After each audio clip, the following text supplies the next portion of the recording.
China's crucial economic rebalancing begins to slow growth and demand for African commodities. Africans are asking what the meaning of Beijing's new growth path means for this continent. There are many questions about the role of China in Africa. Fears of dumping and one-sided relations have been raised. But former President Thabo Mbeki says the China-Africa agreement can remedy this. Part of what the relation should be that you as China don't just come to the continent to dig up mines and take away whatever, but must invest in it, help us to invest in the African economies in order to transform the economies, to modernize them, industrialization and all of this. And that's part of the agreement.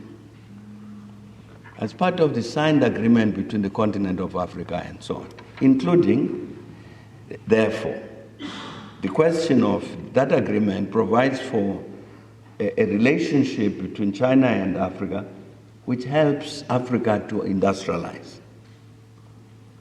Now, which therefore means by definition, it would govern the trade relations.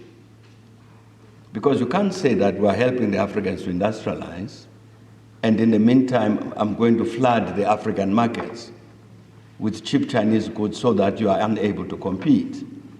He has called for the enforcement of this agreement. I think part of the challenge is that on the continent,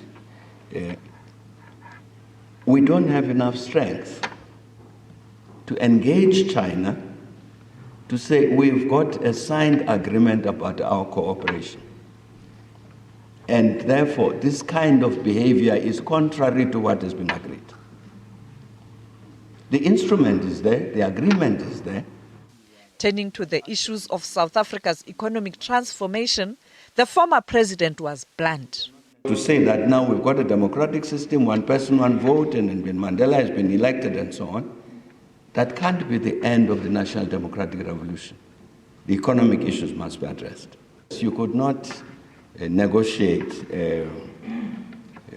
what happens to the mines in those negotiations. But once you've taken political power, then obviously you've got to address this. What are the implications of this national democratic revolution in terms of the transformation of the economy? You have to. South Africa will host the Africa-China Summit in December. These issues are likely to dominate the summit. Sophie Mkwena, SABC News, Johannesburg.